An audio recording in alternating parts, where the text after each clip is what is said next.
Hi everybody, welcome to my channel, or welcome back if you've watched my videos before. So in this video I'm going to show you how you can paint an eye with watercolor paints if you're sort of still new to watercolor painting.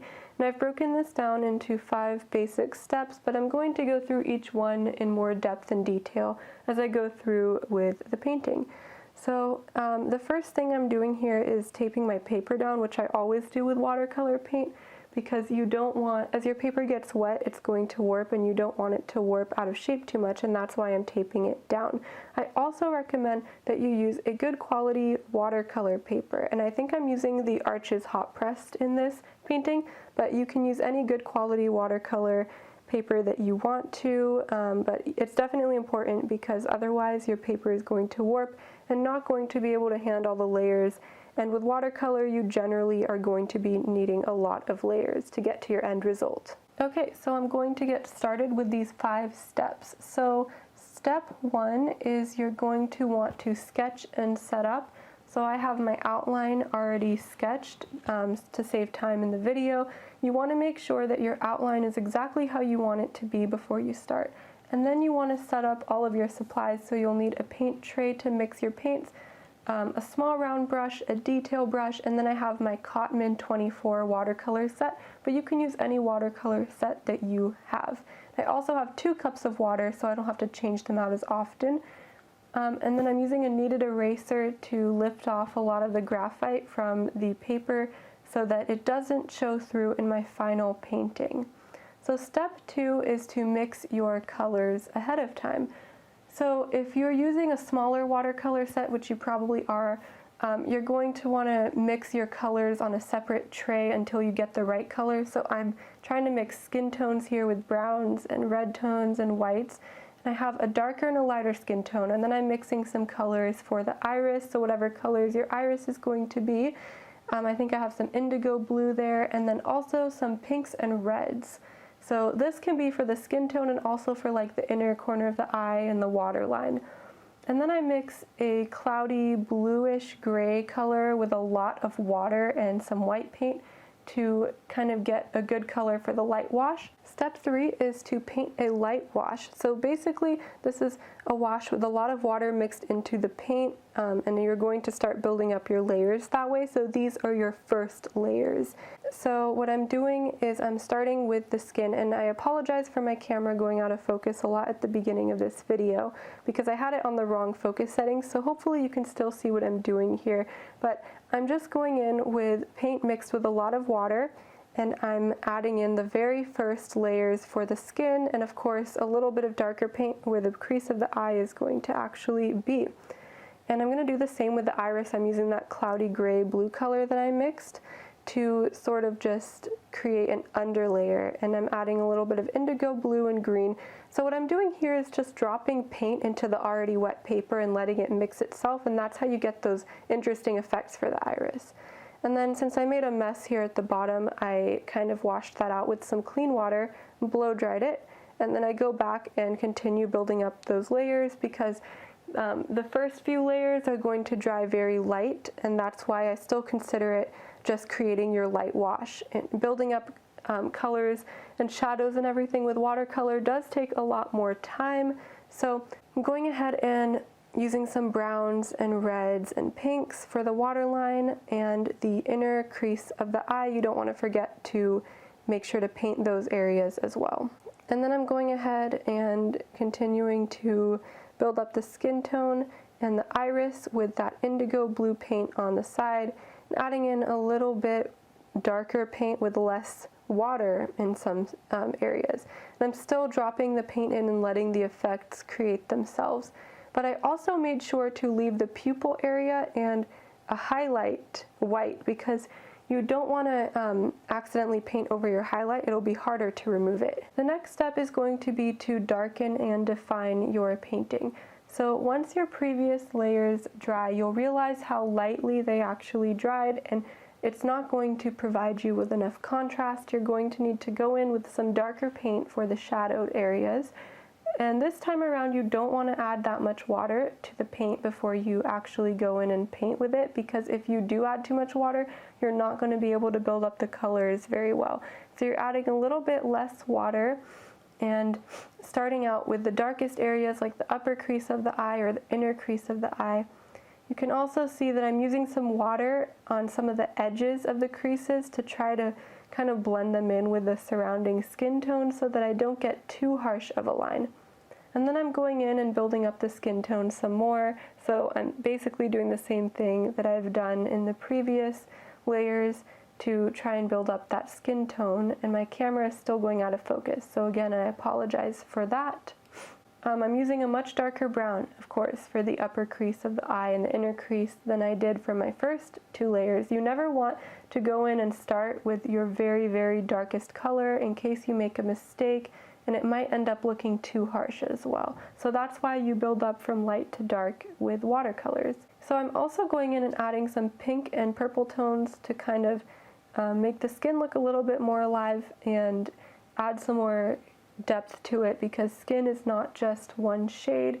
With watercolor, it's easy to add in and blend in a lot of different colors to make something look more lively. So that's what I'm doing, is adding some pink and purple on top of the tan brown colors. And then make sure you dry between layers. It's very important. If you don't have your paper completely dry, you could mess up your previous layers by oversaturating the paper with water. So once you see that your paper is pretty wet, you're going to want to have to blow dry it or let it air dry, but blow drying it is a lot faster. So that's what I'm doing here. Again, go in and spend a lot of time building up your skin tone. So I'm using some reddish pink colors and some more purple, and then the original tan skin tone color to just kind of build it all up. And also I'm defining that little crease right above, or that little line right above the iris and the top of the eye, and also the corner of the eye and underneath the waterline. So you can see I'm really trying to build those colors up and blend them into the surrounding skin tones. And especially with watercolor, it's fun to get that sort of splashed effect, that sort of watery effect, so that's why I'm adding a lot of purple and pink to the skin tone. And then I'm going in and working on the iris some more, so I'm dropping in some much darker shades. So that's the indigo blue of my Cotman watercolor set. And you can also see that in some areas I'm adding more water to let the colors blend together, and some more golden and green paint, or some brownish yellow orange color and some green paint. And then I went in and added some more detail to the corner of the eye and the waterline, because it's easy to forget about that, but the inner corner of the eye is very, very dark, and the waterline does have some detail if you look closely at your reference photo. And I went in and built up the crease of the eye even more, because as it dries you notice that it's not as dark as you'd like it. And that's the thing about watercolor that you learn over time, is that when it's wet it's going to look different than when it's dry. It's going to look a lot lighter once it's dry. The white of the eye is not actually white, so I'm adding some cloudy blue and even some purple tones to kind of give it more depth. And then some more pinks, and I think I used a little more purple on the actual skin tone itself. So the most important thing is that you're building up your layers and drying them in between, because you don't want to accidentally lift up paint that you previously put on. Step 5, or the final step, is to go back and add details. You don't want to do this until you're happy with all of your shadows and most of your tones and colors for your painting, because what happens is if you add in too many details too early, you're probably going to wash them out by adding more layers or adding paint on top or adding water on top, and then your details are going to kind of just wash themselves out. So there really isn't a point of adding too many specific details until you're pretty much done with the underlayers and the shadows and everything in your painting.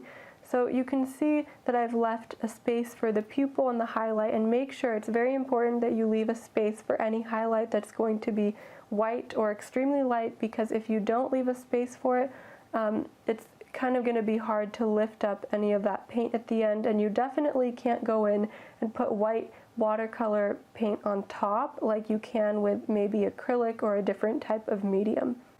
So I'm using my tiny detail brush, and I've used it to create some lines and splotches within the iris, and I'm kind of letting some of the paint kind of mix itself.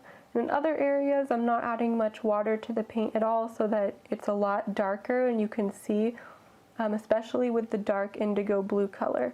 And I added a lot of indigo blue around the edges of the iris because that's the darkest part.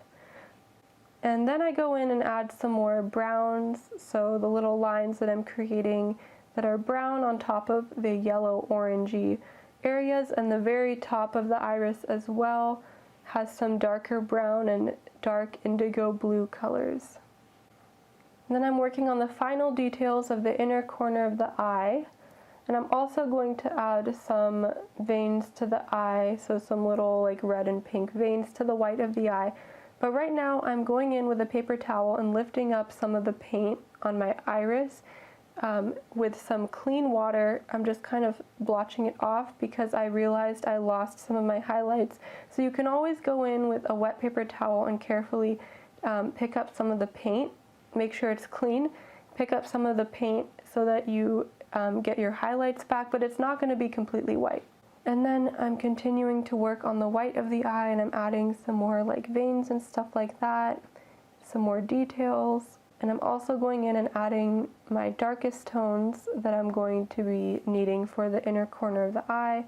And then I go in and paint in my pupil, but since I didn't paint that in first, I kind of lost my sketch a little bit, so I lost where the pupil was going to be, and I don't have it completely even.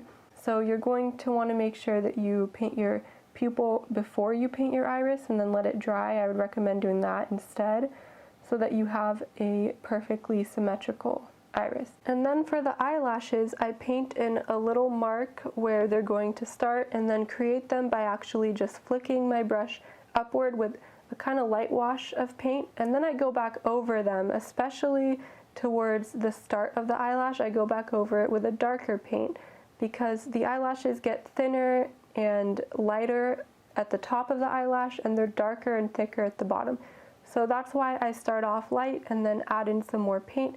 And if you have an eye where it's somebody wearing mascara, then of course you're going to want to make the eyelashes thicker and darker. So that's what I'm doing here.